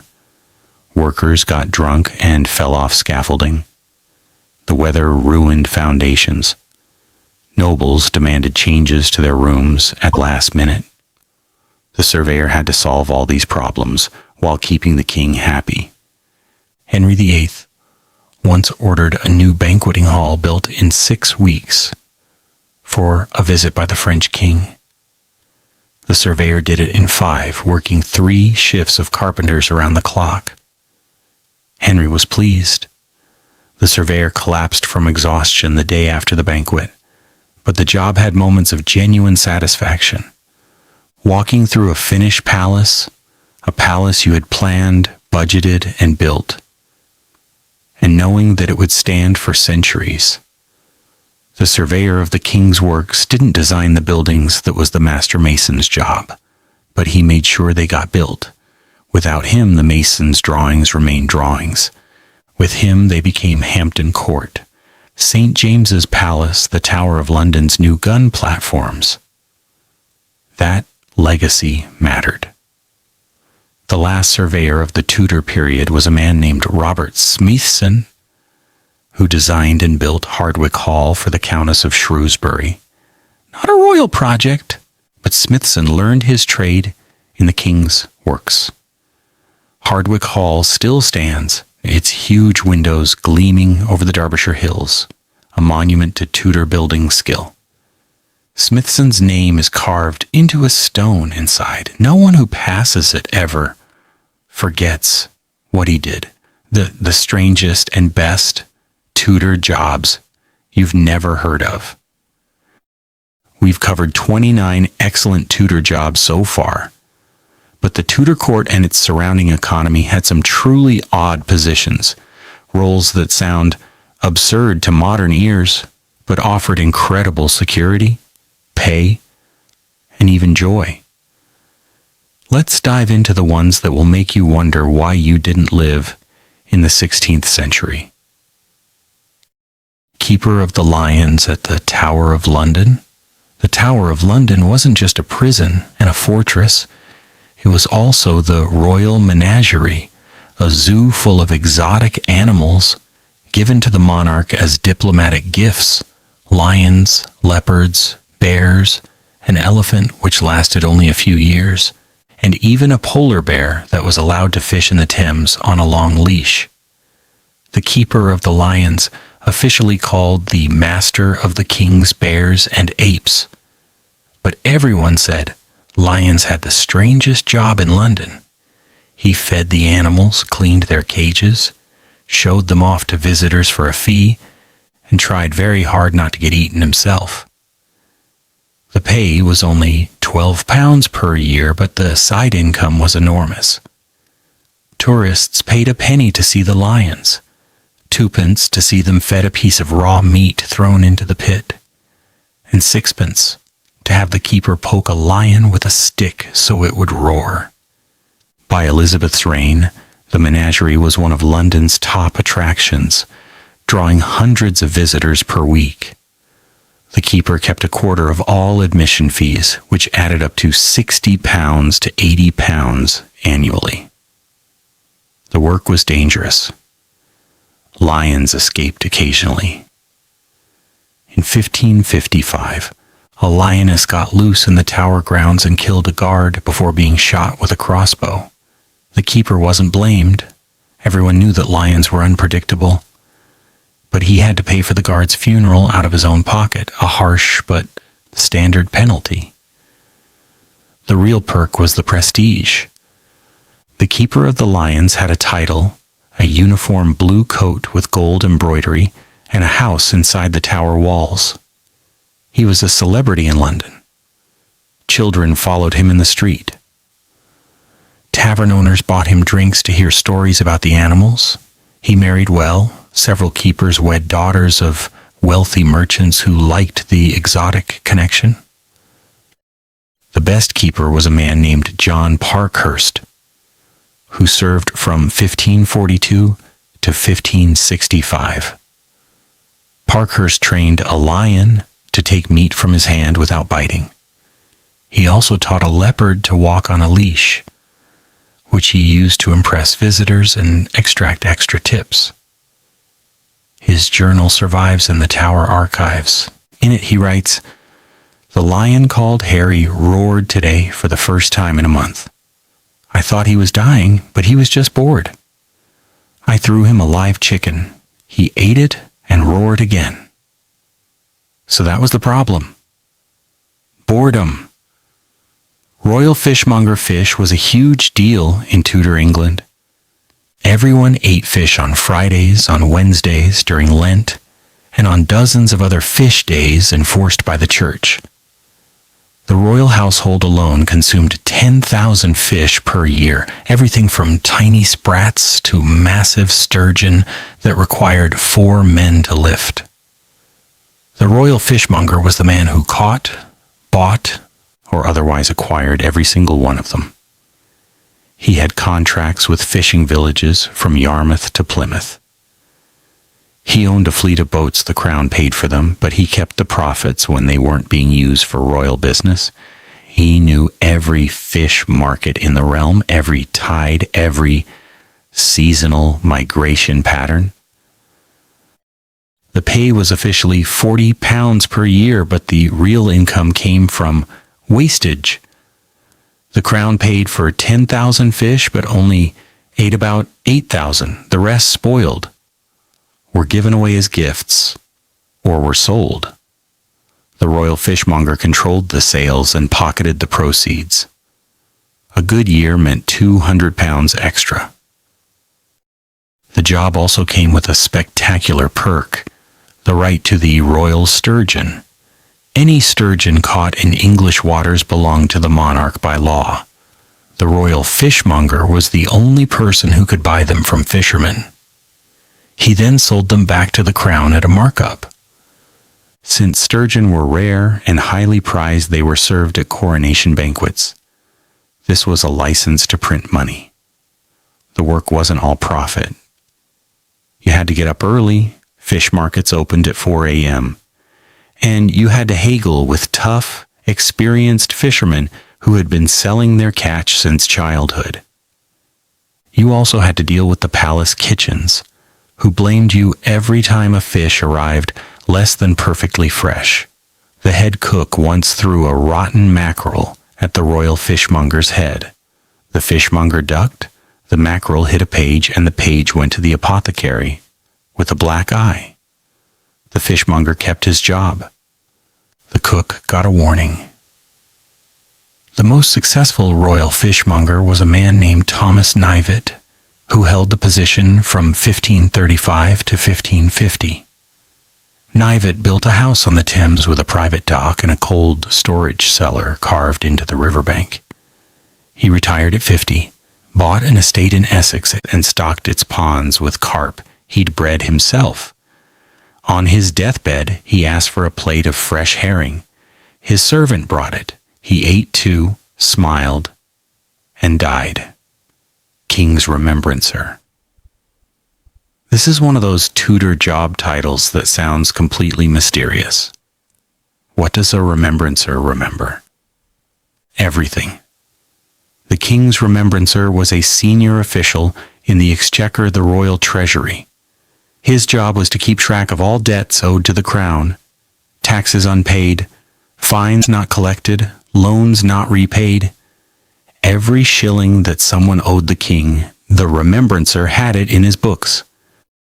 The position existed because Tudor kings kept lending money.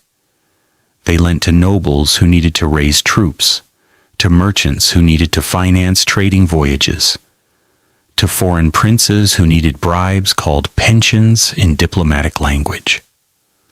Most of those loans were never repaid. But the remembrancer kept the records anyway. on enormous parchment rolls called memoranda rolls.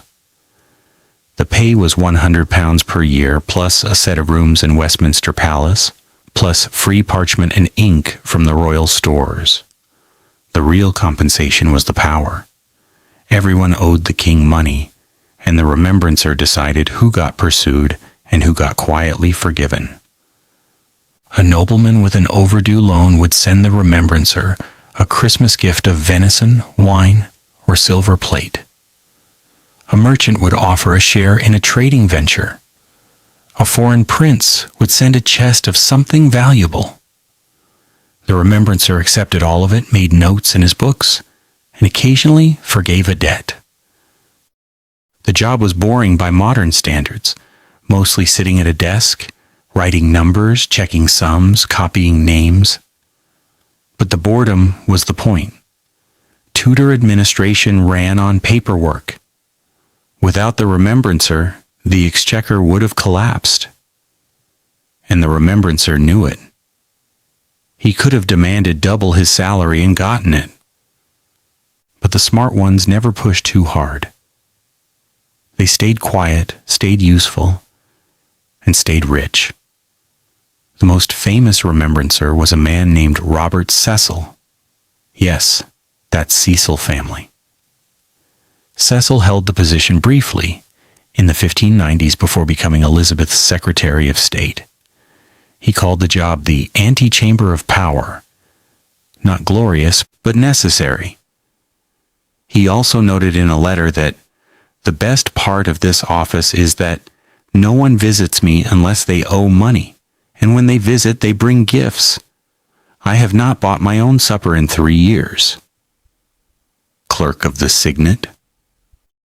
The signet was the king's personal seal, a small metal stamp used to mark private letters and minor documents. The clerk of the signet was the man who kept the seal, applied it to the right papers, and maintained the register of everything that had been sealed. This sounds like a secretary job. It was, but it was the secretary job of secretary jobs. The clerk of the signet worked directly for the monarch, in the monarch's private chambers.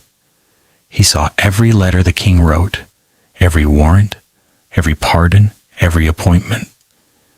He knew where the king's mind was focused before anyone else. The pay was modest, £50 per year, but the clerk could charge fees for processing documents.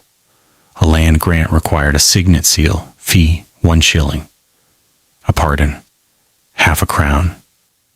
A warrant for arrest, 6pence. These fees added up to about £200 per year, and everyone paid them without complaint, because you couldn't get a document sealed any other way. The clerk also had the right to sleep in the signet chamber, a small room next to the king's bedroom, in case the king needed a document sealed during the night. This sounds terrible. The chamber was warm, quiet, and secure, and the clerk had the king's ear during those late-night sealing sessions. Many a clerk of the signet ended his career as a bishop or a judge, promoted for faithful service that was really just being available at 2 a.m. The most powerful clerk was a man named Thomas Cromwell. Yes, that Thomas Cromwell. Cromwell served as clerk of the signet to Cardinal Wolsey before rising to become Henry VIII's chief minister. He used the position to learn every corner of royal administration. By the time he became Secretary of State, he knew more about how England worked than anyone alive. Cromwell's advice to his successor: keep the seal clean, keep the register honest, and never, ever lose the key. The key to the signet chest was worn on a chain around the clerk's neck, even while sleeping, even while bathing. If the key went missing, the clerk's career ended, and possibly his life. If the king was in a bad mood, royal salt cellar, keeper's salt was precious in Tudor times. It was used to preserve meat, to flavor bland food, and to show off wealth. A salt cellar, a fancy container for salt, sat at the center of every noble table. The king's salt cellar was a work of art, golden, jeweled, and constantly vulnerable to theft. The royal salt cellar keeper had one job: protect the king's salt. He carried the salt cellar to the table before each meal and took it away afterward. He locked it in a chest in the pantry between meals.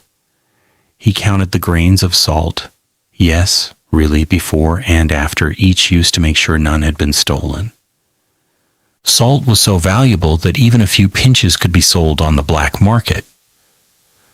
The pay was £20 per year, which seems low until you realize that the keeper also had the right to take his own salt.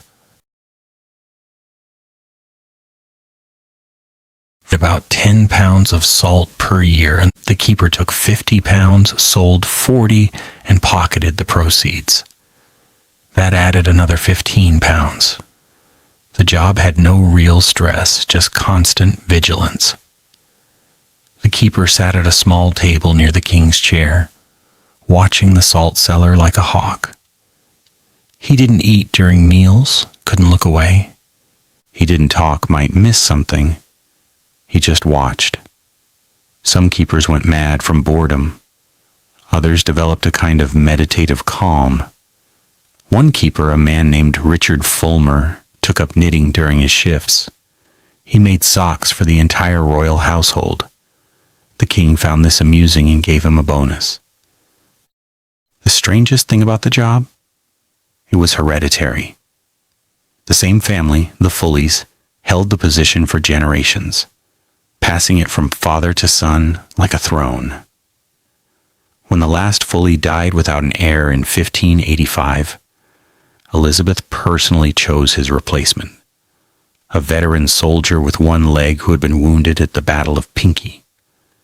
"He has watched death," the Queen said. "He can watch salt." Master of the king's tents and pavilions, Henry VIII loved camping. Not rough camping, luxury camping. When he went on military campaigns or summer progresses, he brought an entire portable palace. Tents for sleeping, tents for eating, tents for holding court, tents for the kitchen, tents for the chapel. The largest tent, called the Great Hall, could seat 200 guests and was supported by masts that had to be carried on special wagons. The master of the king's tents and pavilions was the man who made all this happen.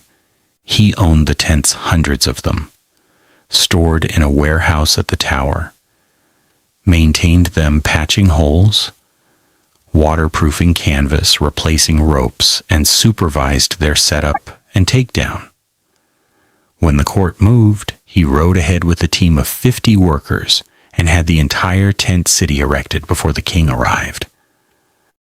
The pay was £80 per year, plus a house at the tower near the tent warehouse, plus free canvas which he sold to sailmakers as a side business, plus the right to hire local laborers to help with setup.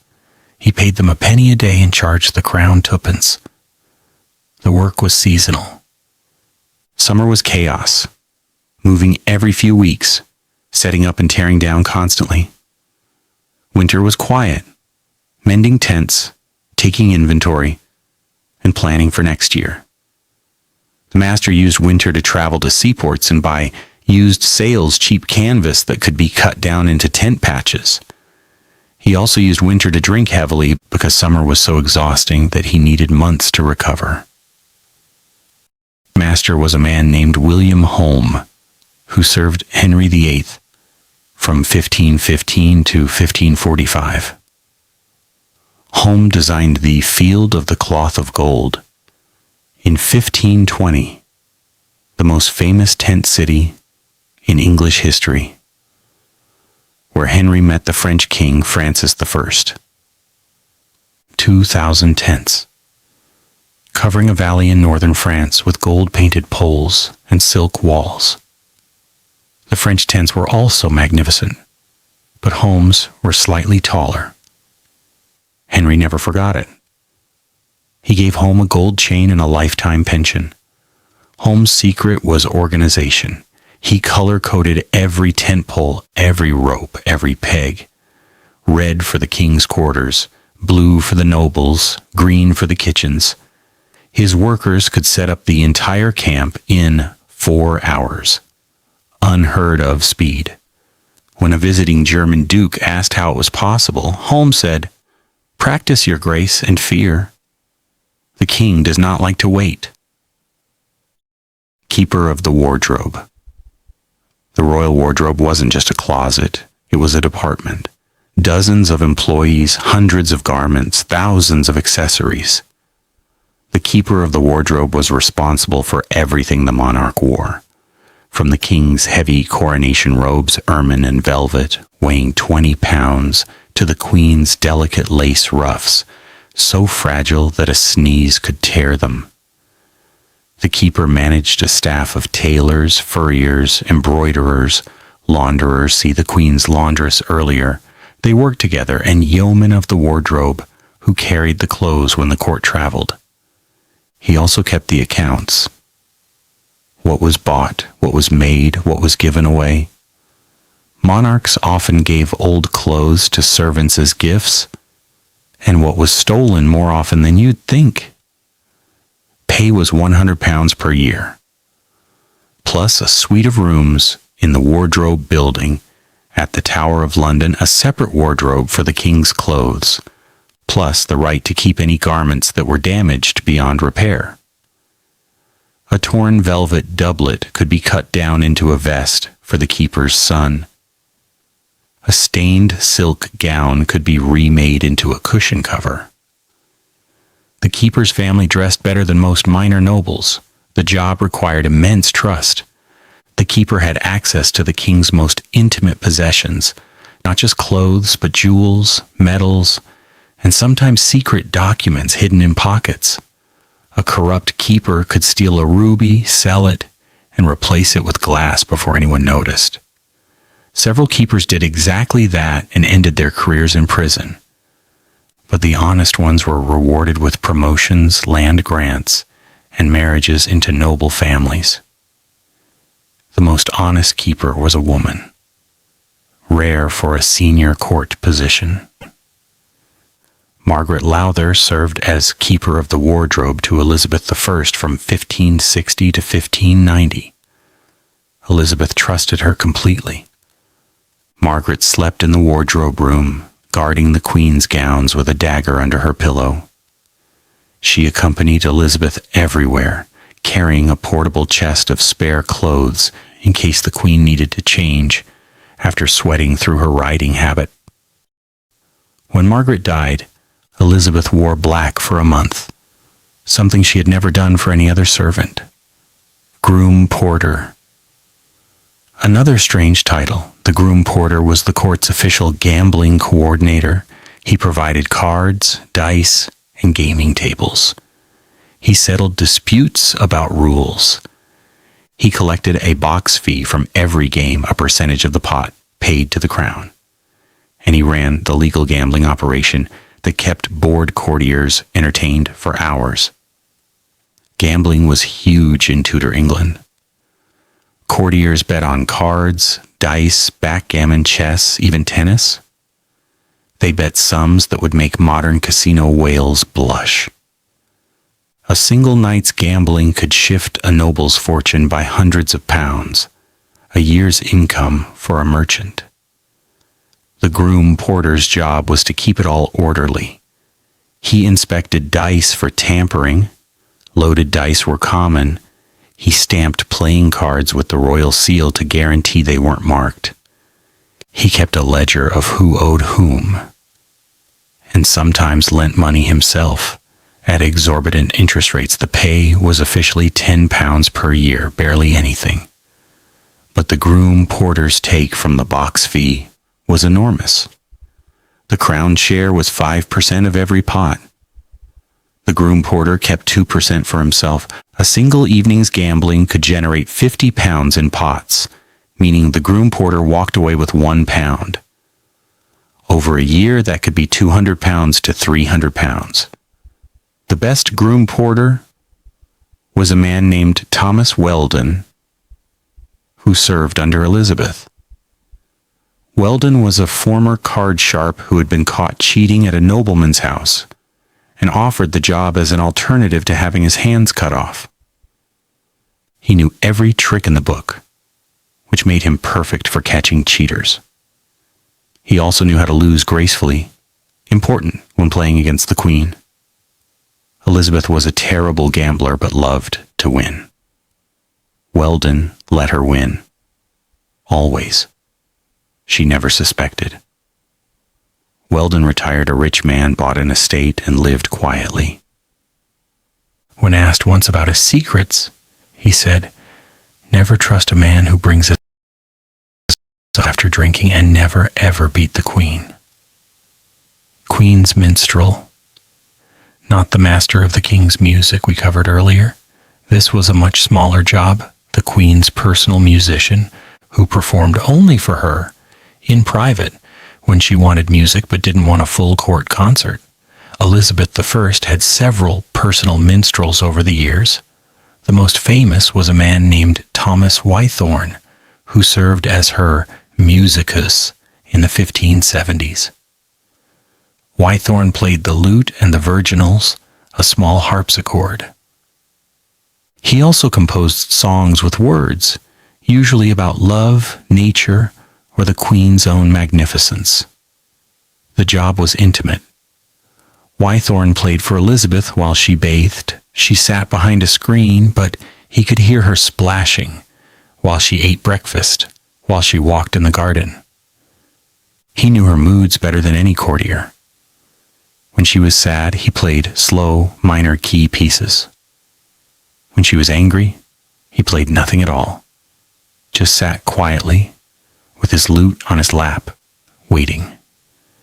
Pay was 40 pounds per year, plus a room near the Queen's apartments, plus free meals from the royal kitchen. But the real compensation was the Queen's favor. Elizabeth gave Wythorne expensive gifts: a silver-handled dagger, a velvet cloak, a pony. She also wrote him a letter of recommendation when he retired, calling him "our well-beloved servant, who hath delighted us with his music above all others." The pressure was intense. One mistake, a broken string, a wrong note, could ruin the Queen's mood and set back diplomacy for days. Wythorne practiced 4 hours every morning, even when he was sick, even when his hands ached. He also composed new pieces constantly because Elizabeth got bored easily. She demanded novelty. "Play me something I have not heard," she would say, and Wythorne would invent something on the spot. His trick was to keep a mental library of hundreds of musical phrases, rearranging them like blocks.